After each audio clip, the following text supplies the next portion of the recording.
What's going on, everyone? Welcome back to the Top 5 Podcast, a show where every week we choose a topic and give you a top 5 ranking. I'm your host, Ron McNerney, and joining me today are my best friends, Zach Blanner, Yo, what's up, guys? Colin Harding, Hey, what's up? and Matt Bush. Hey, babe. Today's topic is all about our top 5 superheroes, which can range from pretty much everything from Marvel to DC to just cartoons or any live action show that we have watched on the television. And to start off this week is your boy, Colin Harding. Colin, kick it off for us with your number 5 pick. So my number 5 is gonna be Deadpool. Ooh. Good pick. Preface to this, or preface, some of my picks are anti-heroes instead of pure superheroes. So I still a stretched hero the in the word name. superhero, so added in an antis to some of them. So Deadpool. I picked Deadpool. I really enjoyed. I mean, who didn't enjoy the movies? And then I really enjoyed the Spider-Man Deadpool team up that they started in 2016. Which is like the I've been most having a off lot the of fun wall reading collab those. you would think of. Well, that's the thing is previously they would have like random Spider-Man Deadpool team ups and they would sell very well. So they finally decided hey, we'll just make a whole series out of it. Um So I really enjoyed it. I enjoyed the cartoon whenever Deadpool came in. Not the newest cartoon, but the one with Drake Bell. Uh Ultimate Spider-Man? Is that it? yeah, Ultimate Spider-Man Yeah. from probably 2016 area. I Yeah, think around there. I was close to surprised to see that, yeah. Deadpool in that because I don't uh think Deadpool was like Deadpool was still very, very adult in my eyes. It was yeah. interesting to see Well, the him like Ryan pop Reynolds in. Or, movie was already out too, was it not? In 2016, the I first think one? it came out Yeah, that it year, was. right? Yeah. It dropped right when we were turning 18 to actually see R-rated movies. Yeah. But yeah, Um Colin, yeah, continue. no, I've just really enjoyed the comics with him and Spider-Man. Um I mean, I started reading some of his comics and they were pretty good. So it was I just really enjoy him as whether it's, a co-star or in his movies or whatever it is. I've really enjoyed Deadpool. Um because I don't just because I read so much Spider-Man, I don't really get to read too many other heroes. Um so the rest are just kind of the few comics that I've read or the TV shows that I've seen with them in that I enjoy them. Yeah. That are under my number 5. Yeah. I could definitely co-sign that pretty much with me. I haven't read too many comics in a while, but my list I'll have the preface for when we get to it. Yeah, and I think the cool thing with the whole Spider-Man Deadpool relationship is Spider-Man doesn't really like him because Why would he? he's a killer, Yeah. you know? And he does everything very rash and doesn't think anything out. And he's kind of like the opposite of with great power comes great responsibility. He's like, I don't know, I have power, so I'm just gonna fuck around. So, um, it was a really cool dynamic to see them kind of grow together.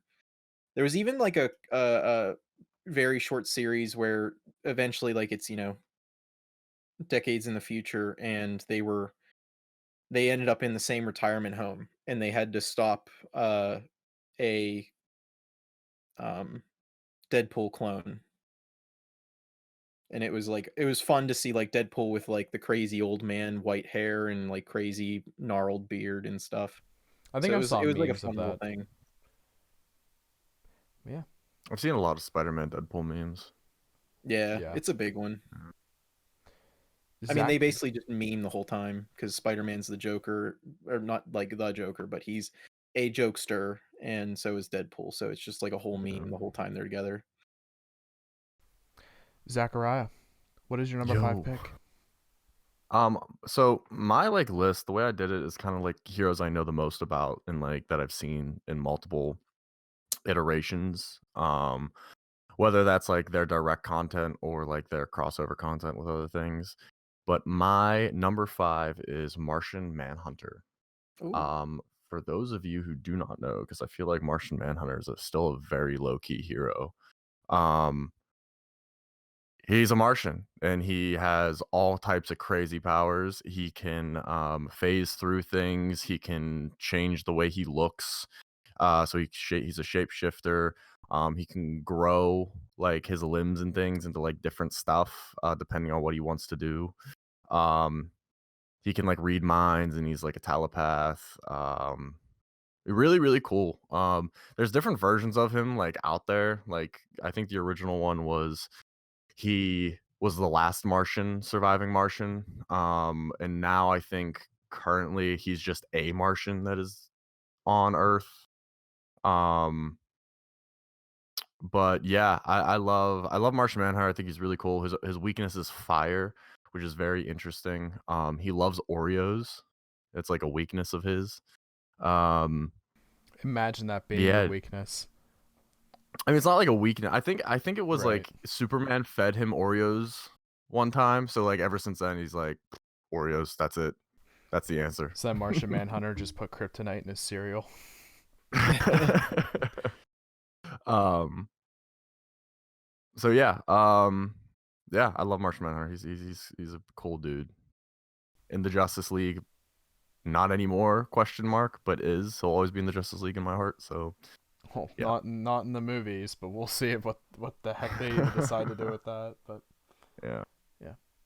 but solid pick, Zach. Martian Manhunter, and also is he your most played in Injustice? He was definitely up there. You played him a good bit in Injustice. I did play him a good bit. That was in the second one, right? Because I don't think he was in the first one. I think if he was first, he was DLC. No, he was DLC. He was DLC in Yeah. the first game. Yeah. I don't know if I they brought him think back for Injustice 2. I don't remember. I forget. I think a I don't few. think I they think a did. few of you in this party have or in this podcast have caught the hands from Martian Manhunter. But you know, I've been having a really weird itch to go back to Injustice 2 and mess around with that a little bit. So maybe that's a conversation for after the podcast. But Maybe. but yeah. Awesome pick. He's a lot like the new Miss Marvel, Kamala Khan. Mm-hmm. Like she's like kind of like Mr. Fantastic mixed with Martian Manhunter, so she can kind of like she stretches around and does stuff, but also like can change her fists into like hammers and things. Yeah. Solid number 5 pick, Zach. To move on, we're Thank going to go to Matthew for his number 5. Yo. I guess my preface, since I guess we're all doing them now, is that my list is very largely unordered, much like my most anticipated games list. I don't really have a hero that I love an extraordinarily large amount more than the others. So I guess sort of take this ranking as you will.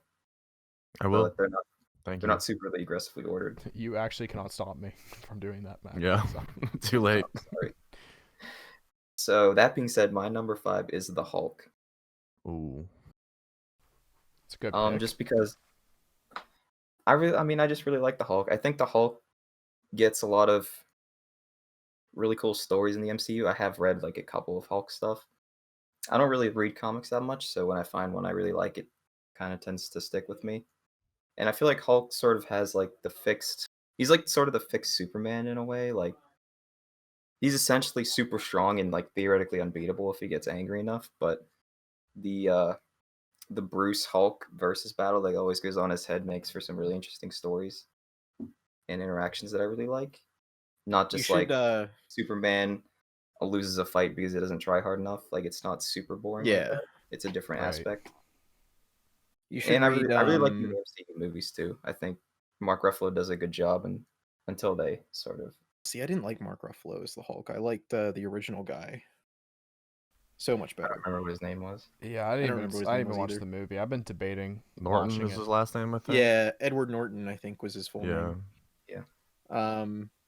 If you like, I mean, you should read the one shot. It's Who Shot Bruce Banner, and like the first few panels, basically, like the idea is like Bruce Banner's sitting down, he's eating, and it's in the What If universe, so it technically isn't canon. But he's sitting down to like enjoy a brunch or something, and a very accurate assassin planned out how to stop him from transforming into the Hulk whenever they shoot them. Whenever, I guess them, whenever she or he shoots um uh Bruce Banner, how to stop him from transforming into the Hulk, and she had to hit like a specific part in his brain.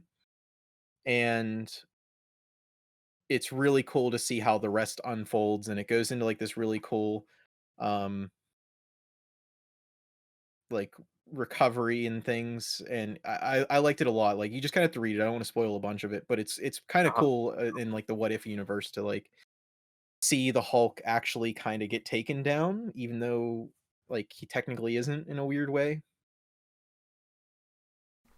I think for like our video listeners, I don't know if you, or I guess watchers also, if you saw me get up for a second, I think one of the first like superhero video games I had was like the original Spider-Man game, like on PS1.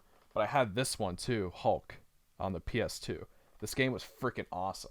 That's what really got me into the Hulk. Also, I forget who the main villain of it was, but there was a bunch of different um like Hulks around. There was like some orange one, I think. There was like some blue guy you fight at the end. Is that I one? think. I don't know. I don't really know the Hulk's like arc, not arc, but like his like universe of villains Yeah. and stuff. This game was freaking awesome. It took me forever to beat because I just didn't understand like the The combat like, back what was it, then. like 2009 Incredible Hulk game? It was just No, it was flat way out called earlier than Hulk. It's 2009. yeah. This I'll see if there's a date on here of Should say it release. on the It has back. to be like a copyright That's what I'm date. checking. Yeah, I'm not seeing it, but you can go to their website. There's three: thehulk.com, hulkgames.com, and marvel.com. Which are all, I'm sure, aside from one of those, still in operation websites. Yeah. But it doesn't have the date. Oh my gosh, wait. All right, hey guys, fun fact. I got this game from Family Video. There's still a sticker on it. Let's go. See that this is how much of a relic the game is. I Can we forgot just about shout that. out to the PS2 cases, how they all had like a memory card slot in them? Yeah, for Yeah. like just only for travel purposes. But like Yeah. that's why like the PS3 came out. They cut this size down so much for their cases. Because they didn't Yeah, need dude. that Well, I anymore. mean, fun fact: if you buy Call of Duty Wars or Call of Duty Cold War or Modern Warfare, it actually comes with the same slot, but for a hard drive. So Yeah, honestly, it might as well. Yeah, you put it to good use. Oh, 2003. 2003 is when this game came out. Okay. Finally found it. That crazy amount of print. But yeah, sorry to detract that conversation. But yeah, love that game. No, you're so. good. Anything else to say about the Incredible Hulk, Matt? No, sir. Right. So to move on, for my number 5 pick is Doctor Strange. Ooh. For my preface of my list, pretty much my list is pretty much just contained to Marvel and DC. Like I have a lot of like cartoon heroes that I really like. That's kind of where my honorable mentions are going to be related to. But Doctor Strange I really started to like obviously after his solo movie and then in the Infinity War movies. Well, that one and Endgame. I don't know. To keep it like short and sweet, I think his power kit is really good and stupid overpowered. So that's part of the reason I like him. Um and I think what's the next movie of his like titled? Does it have an official title or is that still working? But I have it's no like idea. I mean, Mystic technically, he's a Arts part of or Spider-Man. something. Yeah, he is. I don't know. Like I think spoiler alert if you haven't watched Endgame, which I'll be shocked if you haven't, but I think Doctor Strange is going to be like the hero for me that replaces Iron Man. That's my number 1. I think he has like a lot of potential for me to really enjoy that character and be more excited for like the movies and everything.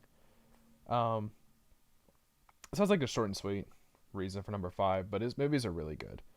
I'm blanking on the actor's name right now, but I really love him too. Benedict. Benedict Cumberbatch. Yeah. Benny. He's What a name. solid actor with pretty much everything else that he has been in. But yeah, this Doctor Strange my number 5. I've been considering snagging some comics of his also. So pretty much like if there's a hero that I like enough to want to buy the comics for, then it's definitely like up there. Yeah. You about to smack me with a What was recommendation? it? Cosmic Doctor Strange, I think, was a good one. I don't remember exactly what it was, but it was a really cool series. I can come back to it, Okay. or maybe no. Well, you're Yeah, going I'll next come back to it. with your number 4 pick. 4. So my number 4 pick is Hulk as well. Well, it is the Hulk, not necessarily as well. I've always really enjoyed the Hulk. On my Marvel tier list of like pure superheroes, he's number 2. Wow. He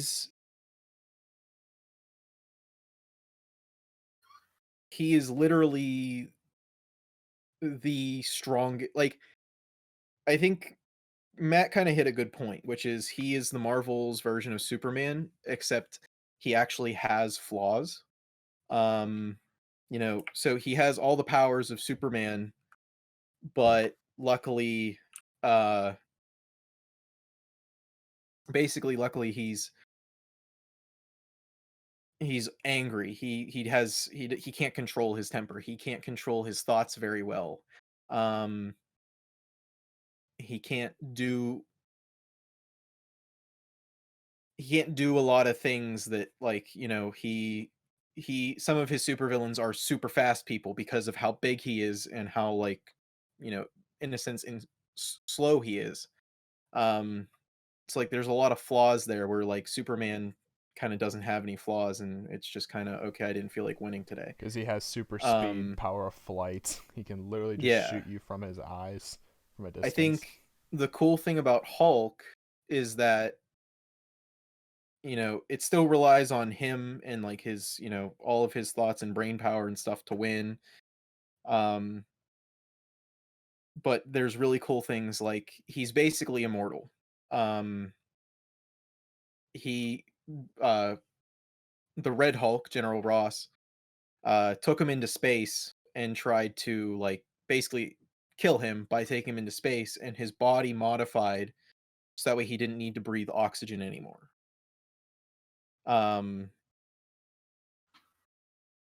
also the Red Hulk was trying to get power from the sun because that's how he gets his power. So I thought it was really cool that like his body was able to modify to like basically save Bruce Banner. Like that's the whole point, is like the Hulk is there to try and keep Bruce Banner from dying. And then I think the best Hulk that I read still is Planet Hulk to World War Hulk. I've heard Planet those are Hulk the incredible. movie just doesn't do it justice. You have to read the comics. World War Hulk, whenever it gets into World War Hulk, the first comic is like genuinely incredible. My favorite moment from it is probably like the first 2 pages. Maybe like the 5th page now that I think about it. But the Hulk, he comes back from the planet.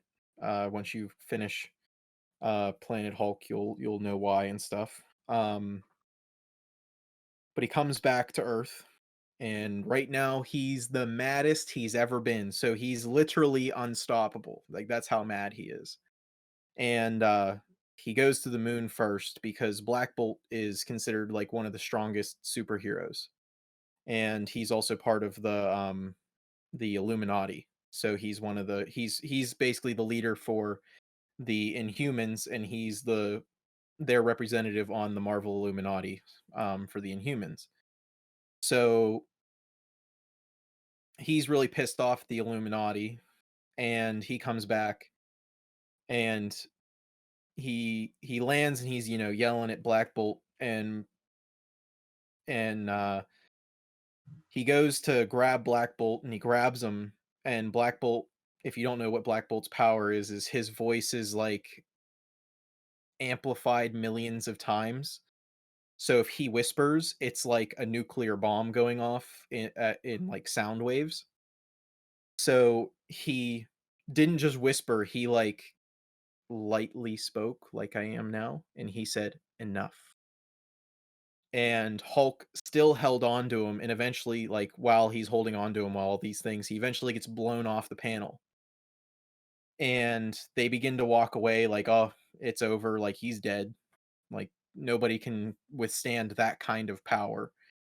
And all of a sudden, like a few panels later, you see Hulk jumping into view, saying, I don't just want to hear you whisper, I want to hear you scream. And then a few panels later, Hulk's ship is above New York City, and he holds up Black Bolt's like beaten, bloodied body, and he says, you have 24 hours to evacuate New York City. I'm going to destroy it. And if you don't and the heroes try to resist, I'm going to do this to your whole stinking planet. And he holds up Black Bolt completely bloodied and like beaten and almost dead. And he says like, you have 24 hours to give yourself up. And he names all the people on the Illuminati. Because he only wants them. He doesn't want to like really do anything to anybody else. He just wants them. But if they try to resist, he's gonna destroy the whole planet basically. And the rest of this, now if you really want the whole Planet Hulk, you need to read all the spin-off, like not the spin-offs, but the tie-ins, where it's not necessarily part of the main story, but it's like, you know, they wanted to give everybody who would have been in New York at the time or like near New York, they wanted to give them their piece of World War Hulk. So you got to read all those, because the Ghost Rider one is incredible, because you realize like how incredibly strong Ghost Rider is, and technically he would have been the only person to stop the Hulk if it wasn't for his major flaw, which is he's guided by the spirit of vengeance. Which is why he's technically not the strongest in my head. But watching the Hulk in this, especially in World War Hulk, you kind of come to understand how strong Hulk is, because the ending is like a really big revelation of he's literally unstoppable. And it's pretty cool. And it's some really great writing too. Yeah, I've heard you talk about the Planet Hulk series a lot. I think we were back in like high school and stuff. Yeah. I think it was after like we saw like the first Avengers, or no, not first Avengers. I think like after Age of Ultron. I don't remember. A good bit. Yeah. Zachary, who was your number 4? My number 4 is the Flash. I think the Flash has this like really cool thing where, on the surface level, like he seems cool and he seems like a really awesome hero. Like he's the fastest man alive. He runs super fast. He's faster than Superman. He's, you know, he can circumnavigate the Earth in like 2 seconds, all that stuff. But the deeper you get into Flash and the more like you learn about Flash, the more intricate and awesome he becomes, with his ability to run through time, his ability to phase through objects by like vibrating his molecules, how he can essentially like not teleport, but like create, like run so fast that he could create like a false image of himself, like that's pressed into like, I don't know, the fucking space or whatever. I think he's just a really cool hero. I've read a handful of Flash comics, and I think the stuff that they did with, not New 52, but like whenever they rebooted their stuff again, I forget what they called it. Like there was a whole arc where like Flash was stuck in the Speed Force, and then a bunch of stuff about the Speed Force is just really, really cool in general. How it's like its own like little, I guess, like deity that like exists. Yeah. But yeah, I love the Flash. I love Barry Allen. He's probably my favorite Flash, just because he's not the original Flash, but like I think he's the most popular Flash. Then like when you get into like Kid Flash and all that stuff, like I love their dynamic that they have.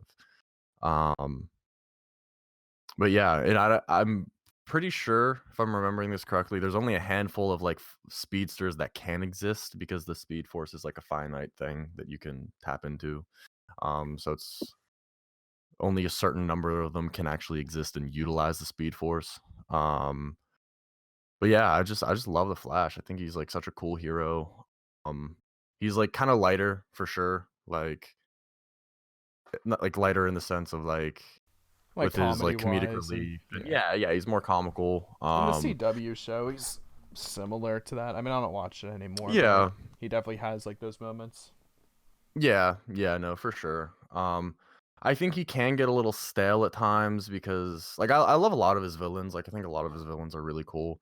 I think he can get a little stale in times when it's like, here's another speedster. Oh, here's another speedster. But at the same time, like with as fast as he moves, like it's kind of hard to, It's hard to write a villain for that. Yeah, for him to struggle with anything that can't be as fast as he is, if not faster. So, yeah.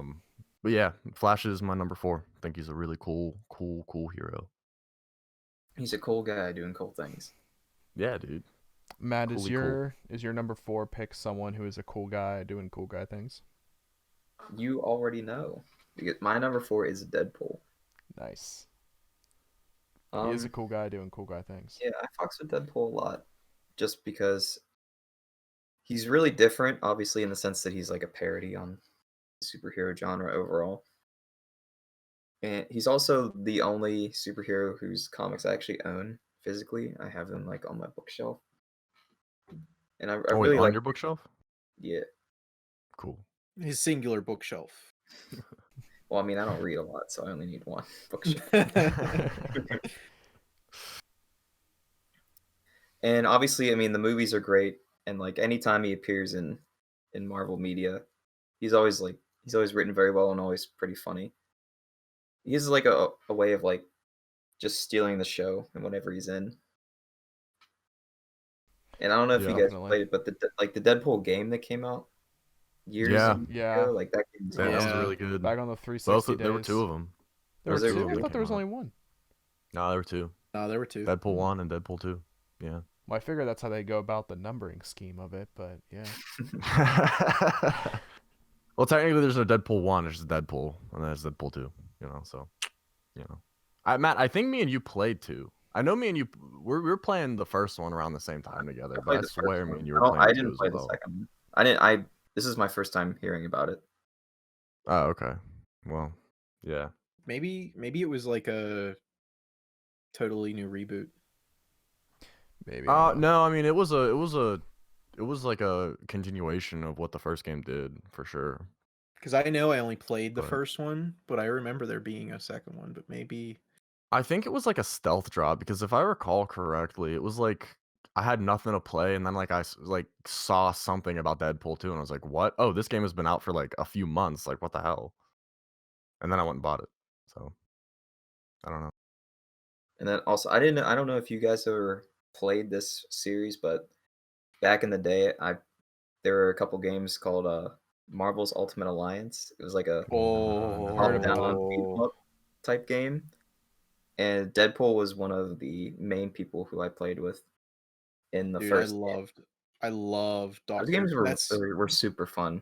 That game made me like really appreciate Doctor Doom as a supervillain. Yeah, because like that's when they show you just how badass he can be. Oh yeah, because like as a kid you don't really you don't read comics, so like it doesn't make any sense to you. But like now, like something that Ron should read was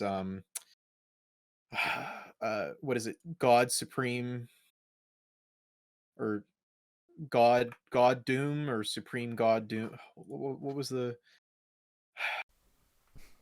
Thank God, you need to get your titles together. He's the sheriff. They call him like the sheriff of Doom.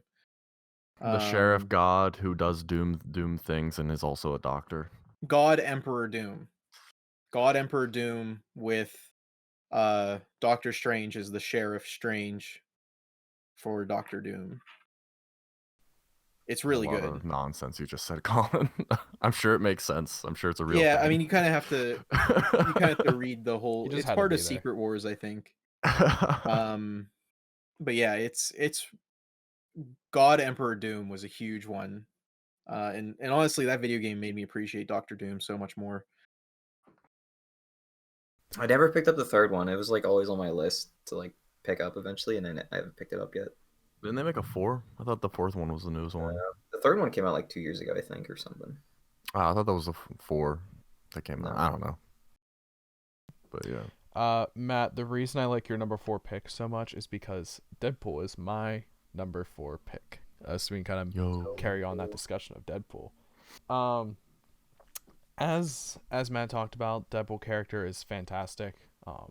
Ryan Reynolds was definitely just born to play that role. As far as the comics go, Matt, you lent me one of your comics, either one or multiple of your Deadpool comics before, but they're fantastic.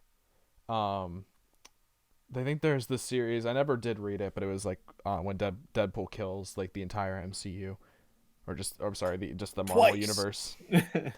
I have wanted to read those, but that's like I already like whenever I was gonna buy it, I didn't end up buying it, and then I kind of fell out of my like reading comic books phase, which was kind of short lived. But he is, I think, one of the best characters that was definitely like made. I never saw like the original, not the original, but like what was the? It was like an X-Men movie where Deadpool was in. He was marked with a mouth, but his mouth was sewn shut or whatever. Was that a Wolverine movie or was that an X-Men movie? It was Wolverine Origins. Yeah. Yeah. I remember. I don't know who all was really upset about it. But one of our old friends was definitely very upset about it. That was like, Merc with a mouth doesn't have a mouth, and I'm like, I don't even know who this character is. And then they introduced him. Well, not I don't introduced even know him, you. but just yeah. But then Ryan Reynolds just took over with his leaked footage. We can giant quotation marks and asterisks around leaked footage about that, and then the series popped off. I'm excited for the third movie.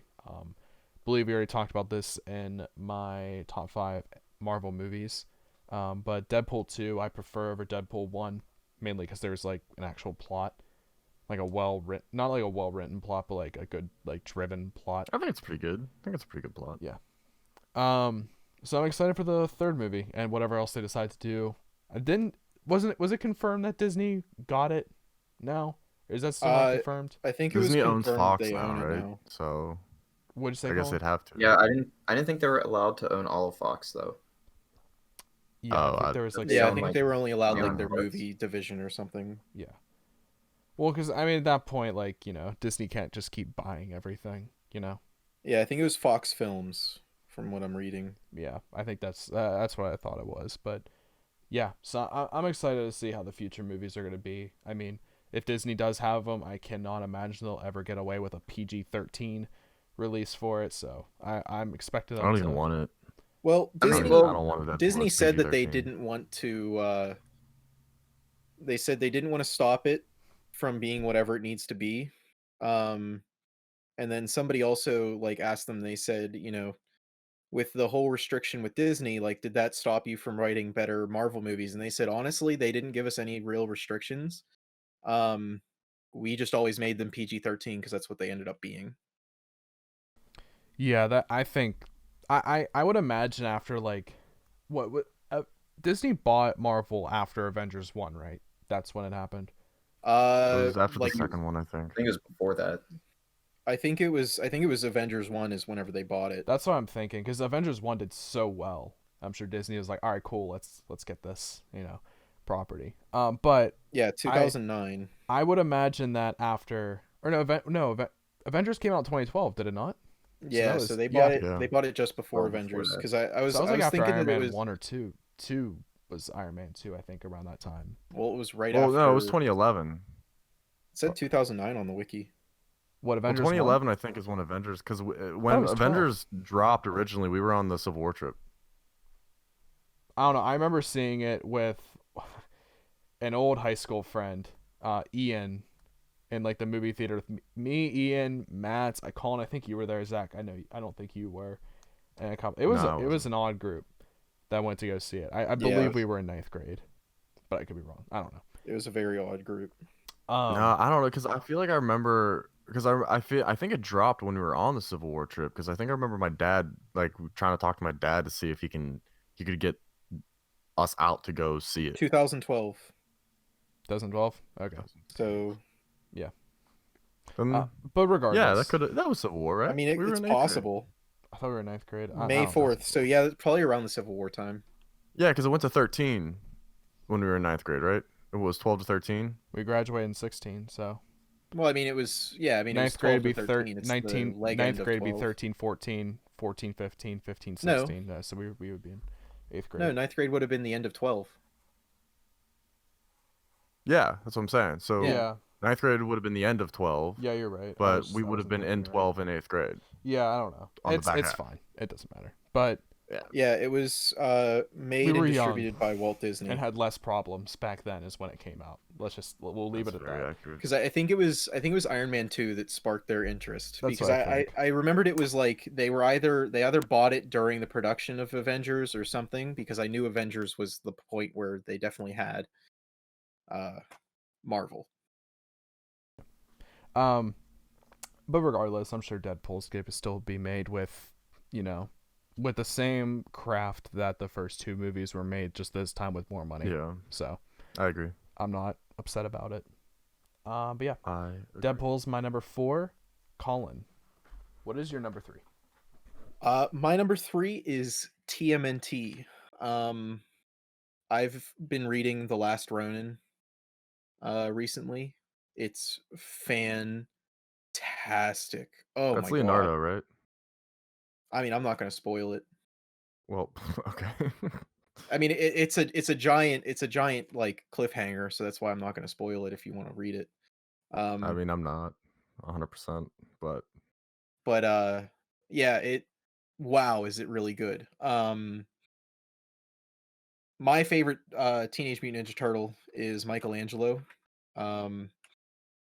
He was always kind of the one that like weirdly like yeah, he was goofy, but he kind of had a lot of all the others. Like he was a very angry, like he could get angry, he could be smart, and he could be tactical, but he was like the jack of all trades, master of none with all of them, which is what I really liked about him, because he was funny and he was like in the older cartoons, what in the like 60s 70s cartoons, they made him more of the jokester, but yeah. as time goes on and you read the comics and stuff, like he's very like I said, he's like jack of all trades, master of none, so that's why I really liked him. Am I making this up, or I feel like there was like a TV show or an arc or something where like the other 3 were giving Mikey a lot of like crap about like just how unserious he is and all that stuff, and Mikey was like, oh, they'd probably be, or maybe Mikey kept like messing up because he was being goofy, and he's like, oh, like they'd be better off without me, and it was kind of like a like a ghosts of like past, present, future, like kind of showing him like, oh, if you weren't here. It showed like Raph being an absolute like monster, like beating the crap out of people, Leo being like a really tyrannical kind of leader, and like Donnie just being like super like into his like technology and analytical and all. That And was like the his like animated show, goofiness right? even them out. I feel like it was. I could just be making this up. I I think swear. it Like, was- I have it's a a thing. I think it was Nickelodeon's TMNT. maybe. But if not, then it was the actual show that was called TMNT from, what was that, Fox Kids? Maybe. But I mean, if it wasn't the one that you're thinking of, I'm pretty sure Nickelodeon did something very similar to that, where like I think Leonardo got hurt because of something stupid he did, or well, something that they thought was very stupid, but he did it because he's like, he didn't want to see his brothers get hurt, and he ended up getting hurt anyways. Mhm. And then he was like, oh, I should just not be a part of the group anymore, and then finally, like after like the whole story, blah blah blah, like everything was back to normal. But Yeah. I think it was that one, but there might have been. I mean, it's possible that there was in every single one. There was one of them just because it's a popular Yeah. story or something. No, right. Exactly. I'm not. I didn't read a bunch of their comics, but I've read like the popular ones. I've read things like the Power Rangers TMNT. I've read stuff like the Batman and TMNT. They made that's a good movie, the Batman and TMNT crossover. Yeah. So, I think and I saw that I with you. watched all of the old cartoons because my mom bought them for me on VHS, which some kids today don't even know exists. But Colin, anything else to say about TMNT? If you're into TMNT or you think you're into TMNT, definitely read The Last Ronin. It's phenomenal. If you're a TMNT curious, Yeah, I mean it is phenomenal. I Not love to be it. confused with DMT. And you're probably gonna like one of them. So leave a comment of who your favorite is if you like the TMNT already. yeah, tell us why it's Donatello. Tell us why it's Michelangelo. Zach, Yo. what's your number 3? So my number 3 is Dick Grayson. I used his legal government name because he wears a few different superhero costumes in his life. He is the original Robin, and then he goes on to become Nightwing on his own. I think Dick is probably like my favorite Robin from like everything I've seen from him. Maybe Damian, but I also just haven't seen a whole lot about Damian outside of like the more newer movies that they've made. I think Dick is kind of special just because he is the first Robin, and seeing him grow up being Robin's, like being the ward of Batman, coming from his background is a very kind of similar experience that Bruce had as well. So his dynamic with Bruce is very interesting, and then how it ends up evolving and changing to cause like a lot of turmoil in their relationship for him to branch out and then become his own hero being Nightwing is very interesting, and it's like just like a really cool arc for me to like watch and have and like see evolve. Him as Robin in like the Teen Titans, I think is like a really cool character. How he's able to like kind of bring a lot of like lightheartedness, but also he still has a lot of that like seriousness and determination that Batman kind of has drilled into him. And then when he ends up working with the Teen Titans later on as Nightwing, and then his whole thing in Young Justice, which if you haven't seen Young Justice, highly recommend. It is on HBO Max. An absolute phenomenal series. But you see like kind of that whole evolution through that as well. So yeah, Mr. Richard Grayson is my number 3. Matthew, Yo, who's your number 3? my number 3 is Batman. Yo, that's real low, Matt. Yeah, it probably is, but that's where he landed. I don't know. I really love Batman. He's super cool. Obviously, everyone kind of knows what Batman's about. Parents dead, super rich, beats up the poor, Hangs Just a guy kinda from his like- helicopter. Yeah, it doesn't kill people, but leaves them like paralyzed and A With a non-lethal giant Batman. hospital bill that they will never go to dig themselves out of. The famous comic where they're pretty sure he actually killed somebody because he hung them from his helicopter. Oh no, he did kill him in one Yeah. of those first. Yeah. he's definitely killed at least like a dozen people. Look, like, if you're a accidentally. vegetable and you have no brain, like, yeah, you're still killed. Like, you're in still that basically movie. dead. You just convert Flat tire and you're dead. Especially, I like the video game because it's like, obviously you can't account for what people want to do, so you have to say, oh yeah, hitting them with the car is non-lethal.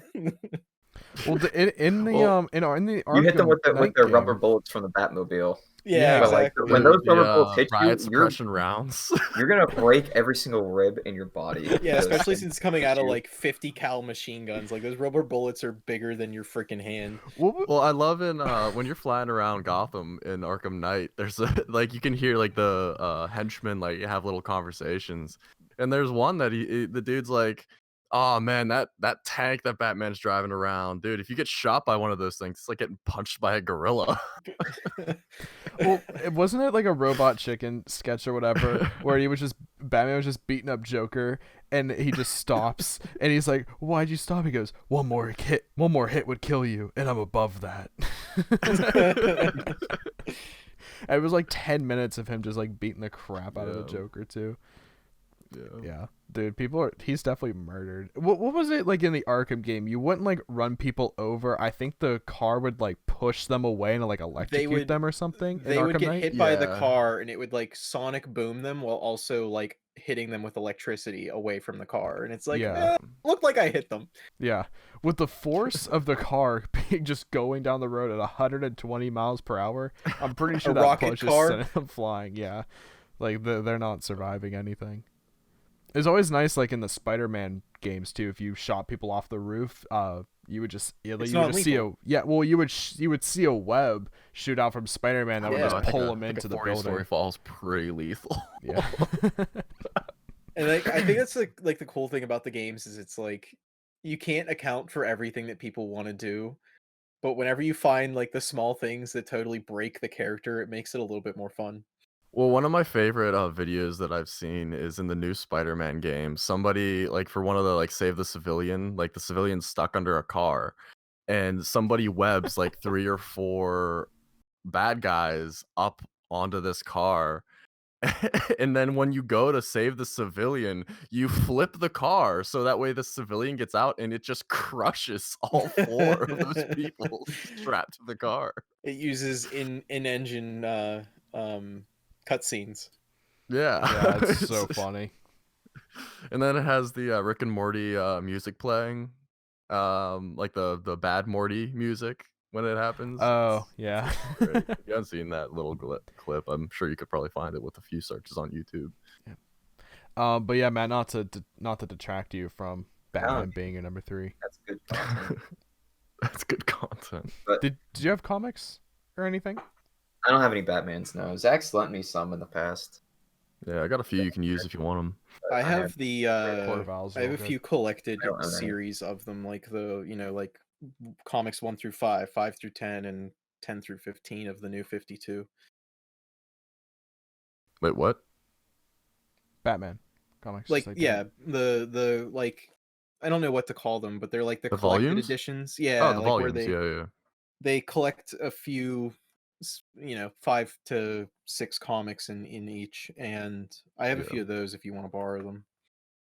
I might take I it. should have all of them in the new 52. But they're also packed away in like boxes from like college, so yeah. But Matt, what else about Batman makes him your number 3? I love Batman's villains. I would say pound for pound, bar for bar, he's got the best villains out of any like mainstream hero for sure. I mean, like Joker, Two-Face, Mr. Freeze, Killer Croc, like these are all The Gwen. either like S tier or like B minus tier villains. yeah. And I really love his media, like outside of his comics, like the Christopher Nolan movies are great. The Scooby-Doo matchup. Yeah. Scooby-Doo. And the Arkham I love the Arkham games. That's basically how how I started with Batman was I played Arkham City. Yeah. And that's definitely in like my top 10 games of all time. Then like I love the Arkham series in general. I think they recently had or no, is it coming out? They had a recent thing. I don't know what I you're think talking it's about. what's today's date? March Yeah, 3rd, There's a 2021. new Batman Scooby-Doo coming out on like the 27th. Oh, really? Oh, that's awesome. That's cool. Yeah, I'll have to watch it. Is it gonna be on HBO Max like everything else? No, that's it's a DC? comic. It's a Probably. comic. Yeah. And they've the been doing a lot of movies stuff with might be Scooby-Doo. trash. Like the movies might be trash, but Ben Affleck as Batman is awesome. Dude, there's never been a better live action Batman scene put to film in history. Whenever he's And beating up all those people in the warehouse. when he goes into that warehouse, oh my god, it is beautiful. And like, here's the thing, Matt, they absolutely ripped every single move that man makes from the Arkham games. Oh, Well, for I sure. thought it felt a lot like uh what's the arc whenever he's older called? Batman Returns. That doesn't sound right. Oh, that's what it is. No, I think it was like literally like, like the Dark Knight blah blah blah or something. Like it was like the end of him being old, like he died in those When he fights Superman. no. Oh, No, it's a different one. I don't remember what it's called, but it felt a lot like those ones. And it also felt a lot like the one where he actually in the comics picks up the gun and he wants it. Well, Batman they Beyond. also did that in Batman Beyond too. Yeah, because he's Yeah, too old. He's having like a heart attack or something. yeah. He was Yeah. like literally like having a stroke or something. So he picked up the gun so the guy didn't kill him, and then he Non-lethal like bullets. ran away. Not lethal bullets. No, those bullets were fully lethal. No, right when Oh, yeah. his fingers just on the trigger, he's like, not lethal, not lethal, not lethal. Damn it. Let me see if I can find it. I'll pull that up too. Well, Matt, I'm happy that so far I've been good with the order. I've been putting us all in because my number 3 pick is also Batman. That low? Oh my god. So I figured it'd help continue the discussion also. As you've said, The Dark Knight Returns. That's what it was. So it was the Dark Knight, but also Returns. Oh, So me and you yeah. both had the same idea, but We not had fully. half each. Yeah. But 100% Batman is the best DC hero by far. I Easily. wholeheartedly agree with your like villains ranking that he has the best villain set. I like his a lot. They're just more memorable like than anyone else really that I can think of. I will say 100% will stand by this till the day I die. Pretty much most DC animated, but Batman, like universe specific animated things are just always So fantastic. They're Always Even if it's not amazing. even Batman being the star, like Harley Quinn, for instance, fantastic show. The Killing Joke, fantastic movie. Like just everything else that's animated for Batman, I freaking love. it's very surprising that Marvel doesn't do more animated, like, because they only have a few on their roster. There really aren't that many animated Marvel movies. No, I It's couldn't very name one. surprising to see the fact that they don't have, because all the animated movies are old at this point. Like they're all early 2000s. It's because the like- MCU's crushing it. They don't need to. Where like DC Yeah. is still like, it's still DC. They cannot get their movie franchise for extended Yeah. universe off the ground, but their animated stuff has been cemented in just media forever. That it's always gonna do well. I just like my big thing is whenever I watch animated stuff, the art style really matters. That's why I really like the new Spider-Man. So like whenever I watch some of those new like what was it called? Like Stories of Arkham, whenever they did like people told different stories of Batman, and every time they told it, it was like in the art style of like that person's head. Oh, that was in the Batman the animated series. That was an episode. They're all like I don't going through think and so. telling stories about they almost killed Batman. Was it an episode? Yeah, it was an episode of the animated it's series. in I my- think it was called I Almost Killed Batman. Because it's or in something my like that. like what I bought the collected series. Like I have every animated movie, and it was in there. I wouldn't be Um, surprised if they did make a movie about it. It could have been like one of those Like they Like spread it specials. across. They spread it across 2 Like- episodes. yeah, like a special, like rather than like a 20-minute episode, this one's like a 45-minute long episode. Yeah, because I really like that because it was like cool to see one the different art styles and to like see like different dynamics. Because I also like that with a few other heroes that I have listed. I think it also gives you like a really cool look because like these are all like his crazy villains, right? I think it gives you like a really cool look into like their psyche and like what they like how they see things and stuff like Well, that. some of it wasn't even. It was like there's 2 kids skateboarding, and they were like the one time Batman Oh, saved yeah, my yeah, yeah. life. Yeah. And because he's like a skateboarder kid, everything's like really quickly sketched and stuff.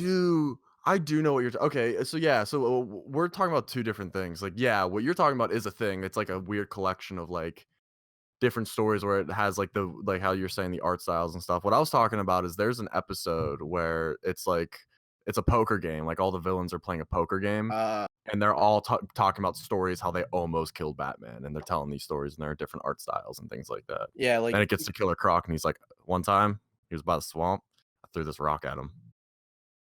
That's it. Yeah, It's this like, one well, it was was a pretty big rock.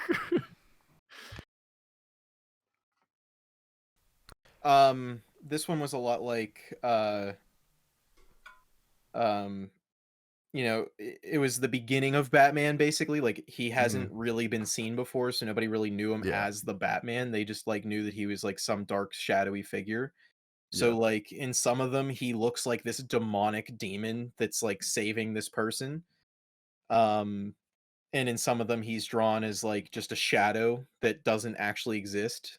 Mhm. And it's really cool just like I just like the art styles really. It was a lot of fun because it was like, oh, how did this person interpret it? And they did that with a few other heroes that I also have listed that I'll probably talk about now. But yeah, pretty much to conclude my number 3. Batman just a solid hero overall. Really enjoy the animated movies. The Dark Knight trilogy is fantastic. Wanting to rewatch those movies too. Not even just because it's a superhero movie, just because it's just a genuinely good movie. Um, but yeah, so Batman's my number 3. Colin, who is your number 3? Or sorry, number 2. My number 2. Number 2. My number 2 is Venom. Ooh. Most people know him as a villain. But he's actually only a villain for a very short period of time. I think it was like Spider-Man Spider-Man 357 to like 359 he swaps over to an anti-hero, so it was relatively quick. And the new Venom series specifically, like if you read Maximum Carnage, it's old but it's fantastic. Carnage is one of my favorite villains. But Maximum Carnage, you get to see a lot of Venom. But his new series, wow, I forget what the writer is on it, but he's amazing. The artist as well. Holy crap, the artist is amazing in this new series. Like this is one of my like this comic. I think besides Superior Spider-Man, has my favorite art in it. It's so good. And like the artists change here and there, but like it's a lot of it is this guy. I don't remember his name at all. I'm not very good with that stuff. Um,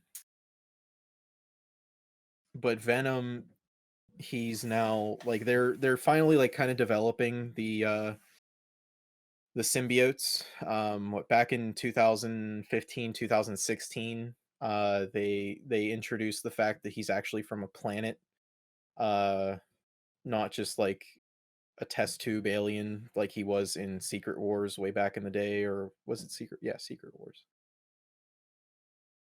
Yeah, right. I don't remember what that arc was, but he was like a test tube alien, um, who was like created by this ship for Spider-Man. Instead, like they go into the fact that he was actually like captured, and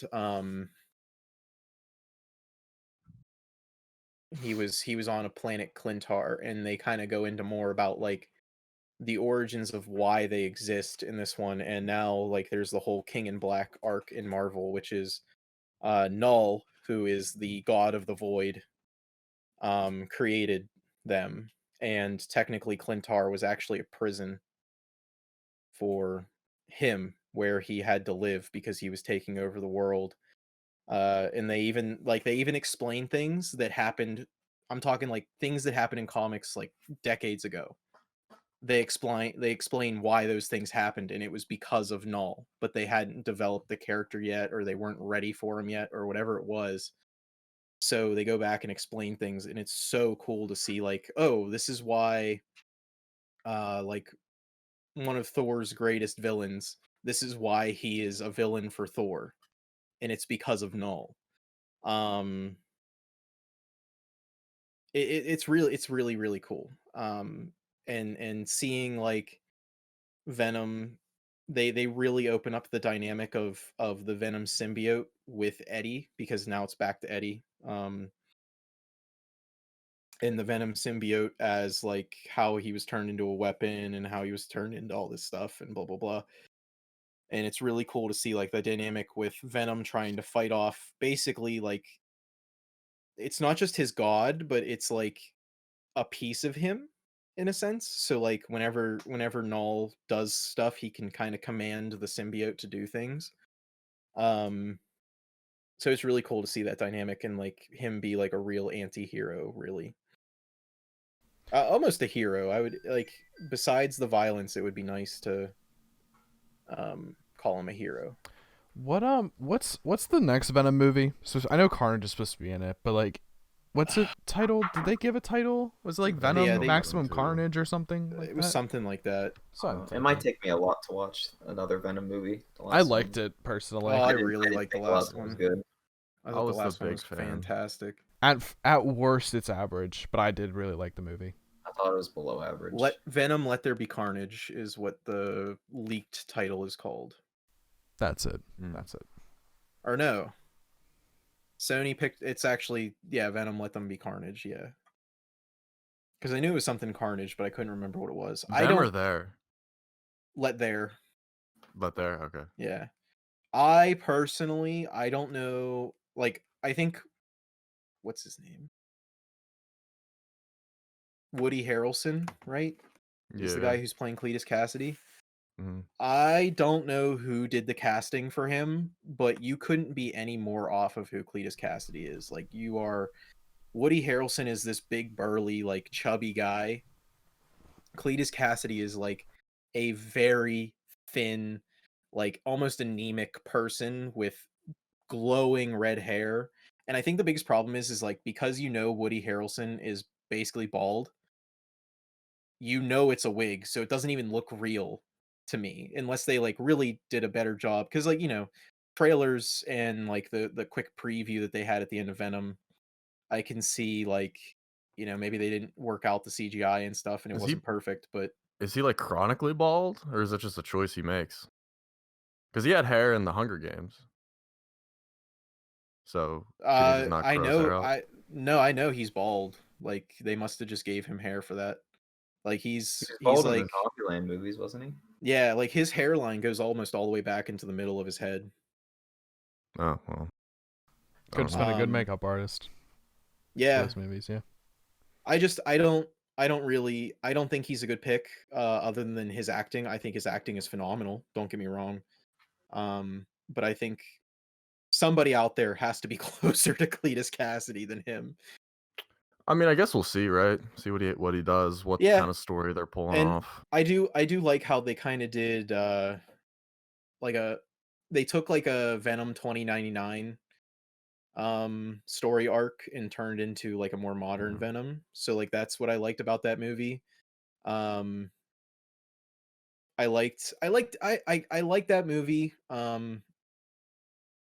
more for the way they bridged Venom into like just kind of what he was in that movie. And I don't think they did a very good job at like, really introducing like Riot and Scream and like blah blah blah blah blah, but I think they just needed a villain that wasn't Carnage, because that would they wanted this movie to be Carnage, obviously. Mm-hmm. So yeah, I agree. He's my number one, or well, number two. He's my number one anti-hero, I guess. Yeah. Zachariah, who is your number two? My number two is not too far off from Colin's number three. It is the Spider-Man. I love Spider-Man. Spider-Man was my favorite hero for a really, really long time until he got dethroned. I think that Spider-Man is the only other hero that comes close to having a collection of villains in the era of Batman. I love like all iterations of Spider-Man in the sense of when he's younger in high school, and then also when he gets to be an adult, and like you see him in like his adult forms and everything.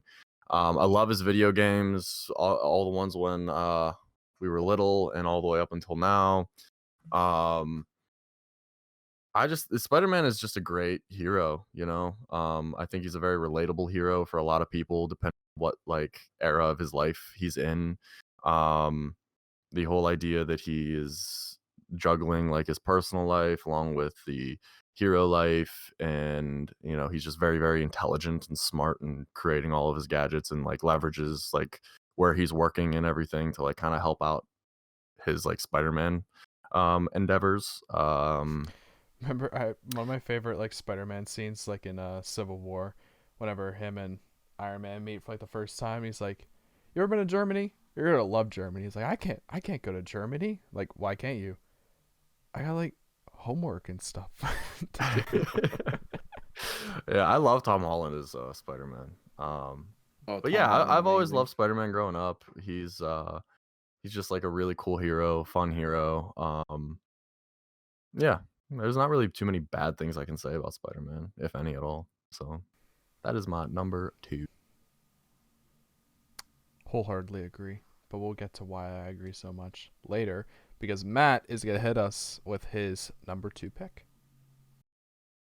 For number 2 on my list, I had Wolverine Ooh. and or the X-Men, Okay. depending on what Mhm. mood I'm in.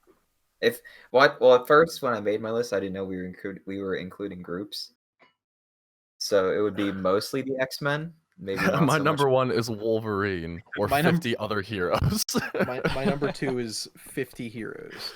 You guys ever But heard I of love mutants? the X-Men overall. I think that because of how they introduced Like the the X-Men, main it's X-Men, like, or just like X gene?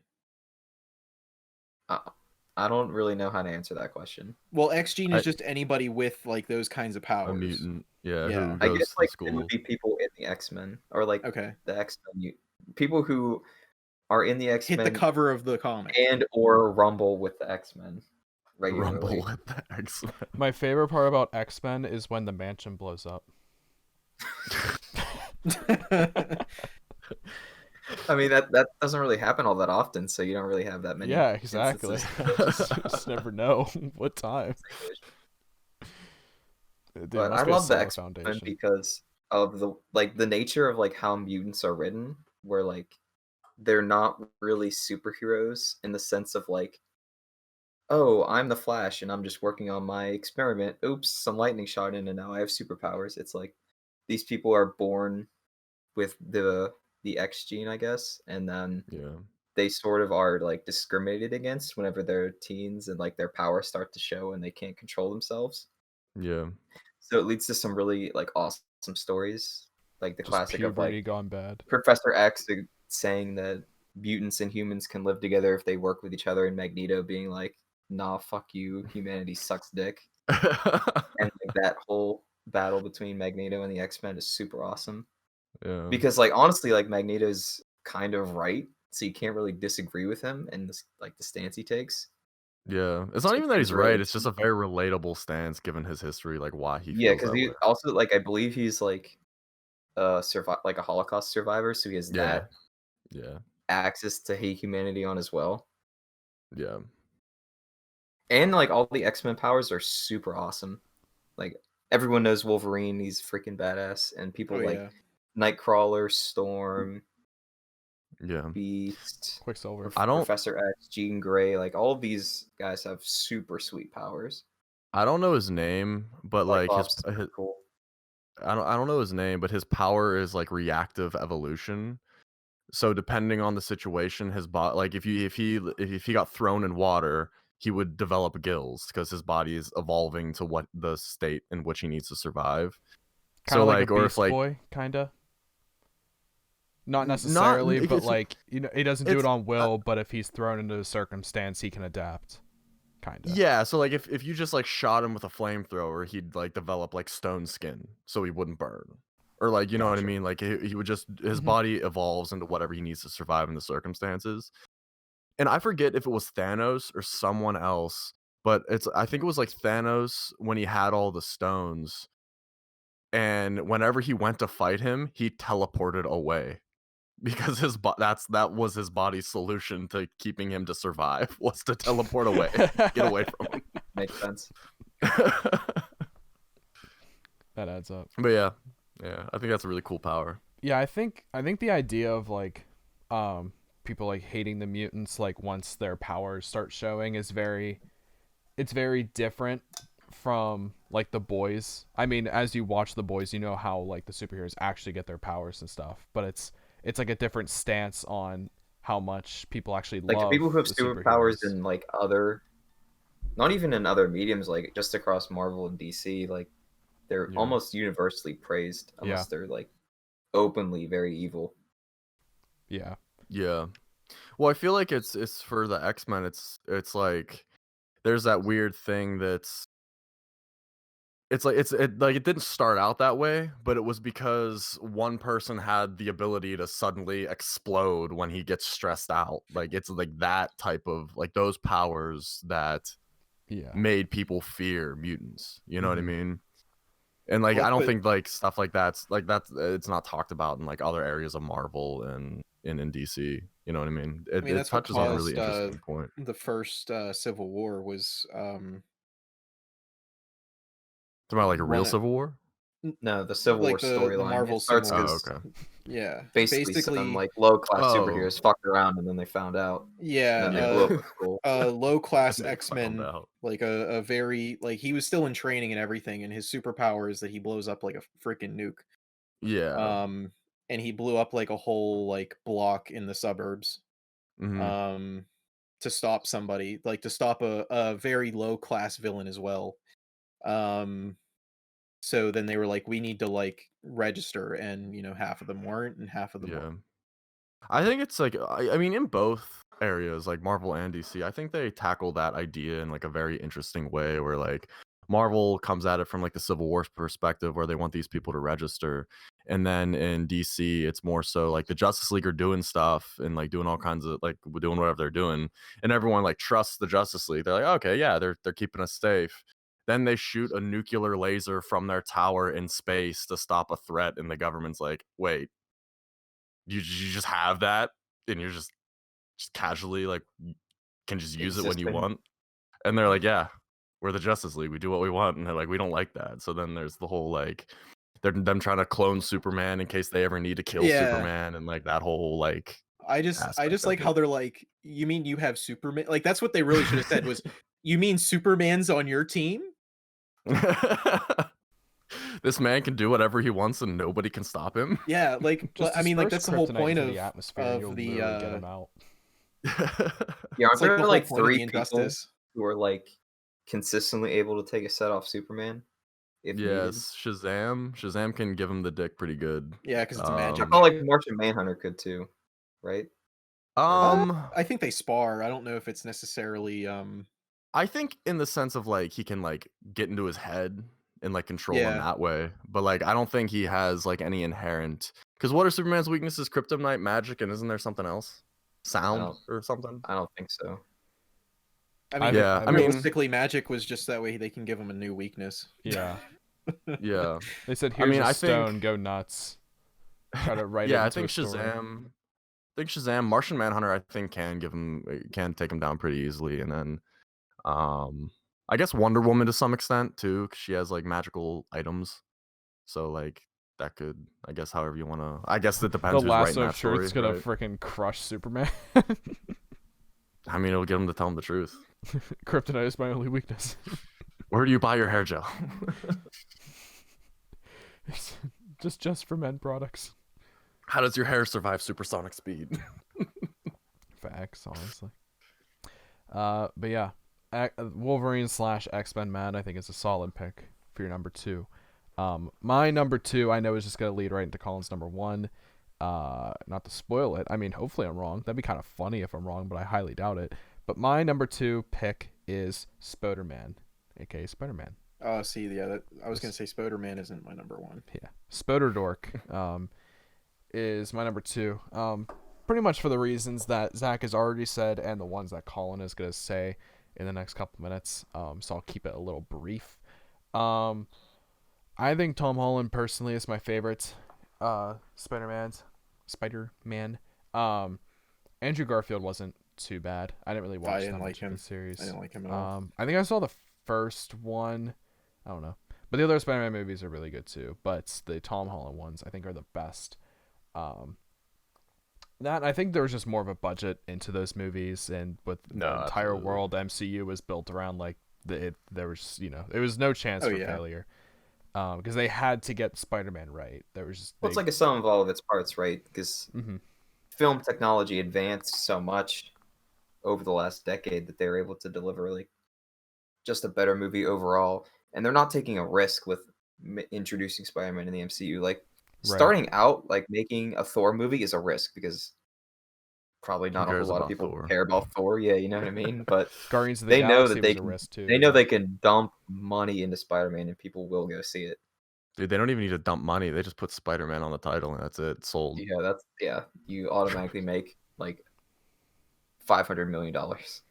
And I think after the success of all the the two Avengers movies at the time, and just the other like Iron Man 3 and everything, the risk they took on Guardians of the Galaxy was like not that much of a risk really, because they kind of had the comedy aspect of Marvel movies kind of down, but the Guardians one was definitely like its peak of comedy. Like, you know what I mean? It's the one, not, I wouldn't say it's peak, but just like the movie that like was like, okay, yeah, I'd say that's where it like started. Yeah, that's where it like hit the ground running. Yeah, but but yeah, just in general, Spider-Man just overall is just a very humorous character. I think as a kid, when we were younger, obviously like high school, middle school, I'm sure I know you guys have seen him like earlier into your life and everything, but it's definitely more of like the relatable character for all of like MCU, I would say. I mean, as much as I'd love to resonate with the god Thor, and more like a Spider-Man, but yeah, I don't know. I think he's just a really well written character. And I'm very excited to see Spider-Man. What's the one on Christmas? What's the title?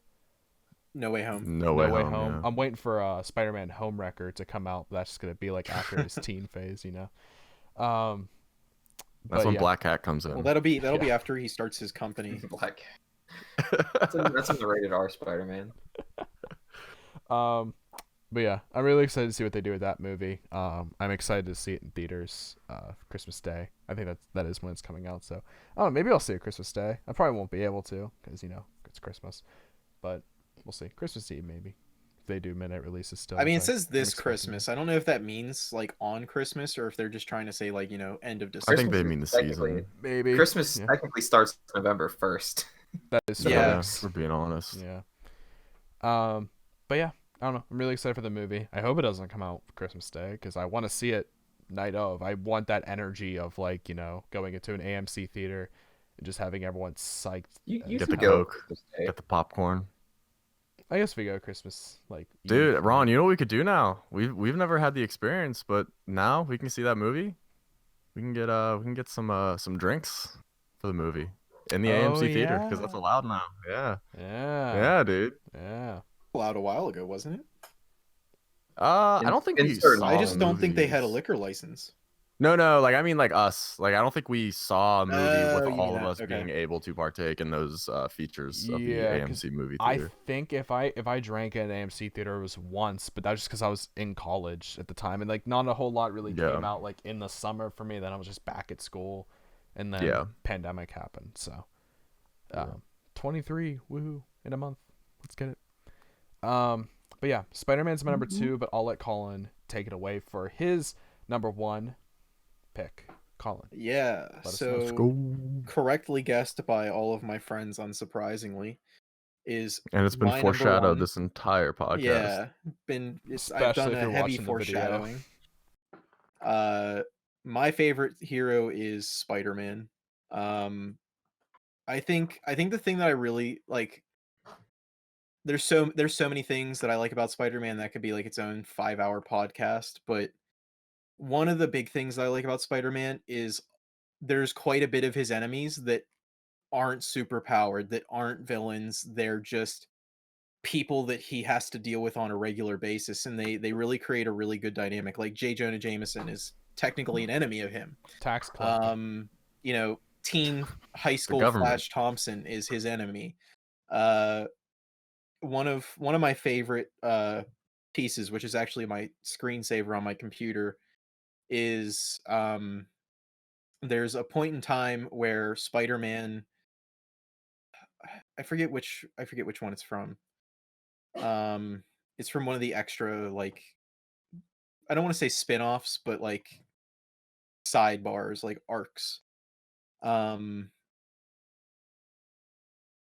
it's basically he he goes into school and somebody, you know, book checks him, gets rid of all of his books in his hands, slam him on the ground, and Fuck anyone who finally ever book checked me one in of the high school.